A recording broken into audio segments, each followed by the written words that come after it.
மருத்துவர் ராமதாஸ் தொடங்கிய பாட்டாளி மக்கள் கட்சி இப்ப இரண்டாக உடைந்த நிலையில மகன் அன்புமணியுடன் கடுமையான மோதல் போக்கு நிலவிட்டிருக்கு.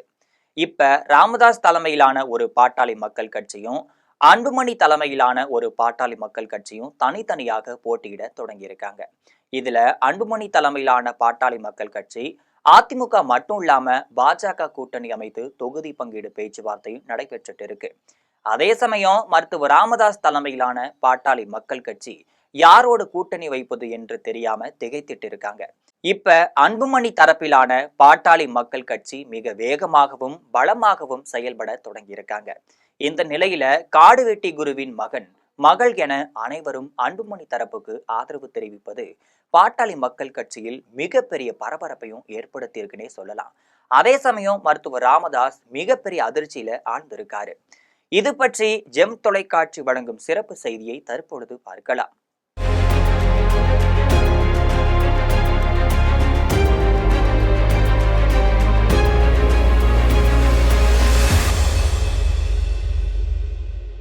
தமிழக அரசியல் களம் மிகவும் சூடுபிடிக்க தொடங்கியிருக்கக்கூடிய நிலையில பாட்டாளி மக்கள் கட்சி இரண்டாக உடைந்து தொண்டர்கள் மத்தியில மிகப்பெரிய குழப்பத்தையே ஏற்படுத்தியிருக்குன்னே சொல்லலாம்.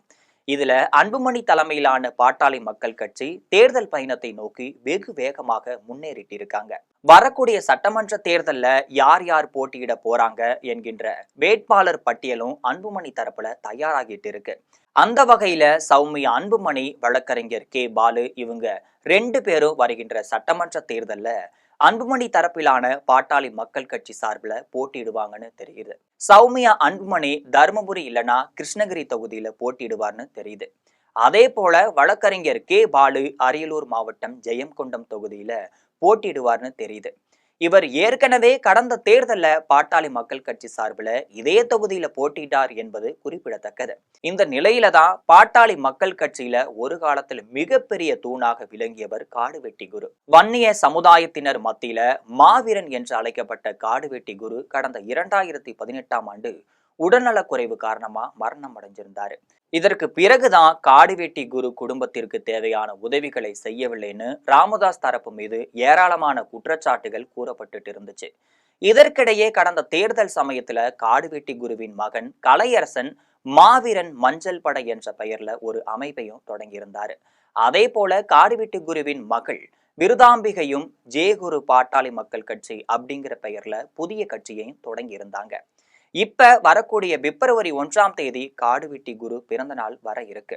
இதை ஒட்டிதான் காடுவெட்டி குருவின் மகன் கலையரசன் அன்புமணியை நேர்ல சந்தித்து பேச இருக்காரு. வரக்கூடிய பிப்ரவரி 1ஆம் தேதி காடுவெட்டி குருவின் பிறந்த நாளை முன்னிட்டு தான் வன்னியர் ஜெயந்தி விழா நடத்த திட்டமிடப்பட்டிருக்கு.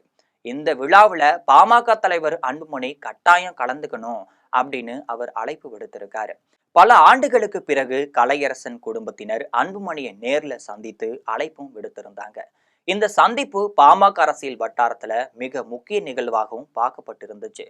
அரியலூர், பெரம்பலூர், கடலூர் போன்ற பகுதிகளில் காடுவெட்டி குருவுக்கும் அவரது மகன் கலையரசனுக்கும் வன்னியர் சமூகம் மத்தியில மிகுந்த செல்வாக்கு இருக்குன்னே சொல்லலாம். இந்த நிலையில தான் கலையரசன் அன்புமணியை சந்தித்த அழைப்பு விடுத்திருப்பது முக்கிய நிகழ்வாகவும் பார்க்கப்படுது. இது தொடர்பா கலையரசன் ஆதரவாளர்கள் அன்புமணியை ஆதரித்து சமூக வலைதளத்துல தகவலையும் பரப்ப ஆரம்பிச்சிருக்காங்க. அதே சமயம் காடுவெட்டி குரு குடும்பத்தினர் அன்புமணியுடன் சந்தித்தது ராமதாஸ் தரப்புல அதிர்ச்சியையும் ஏற்படுத்தி இருந்துச்சு. ஏற்கனவே திமுக, அதிமுக, தமிழக வெற்றி கழகம் இந்த எல்லா கட்சிகளுடன் மருத்துவர் ராமதாஸ் நடத்திய பேச்சுவார்த்தை தோல்வியடைந்த நிலையில இப்ப வட மாவட்டங்கள்ல செல்வாக்கு பெற்ற காடுவெட்டி குரு குடும்பத்தினர் அன்புமணியை சந்தித்து பேசியிருப்பது மருத்துவர் ராமதாஸை அதிர்ச்சியில ஆழ்த்தியிருக்கு.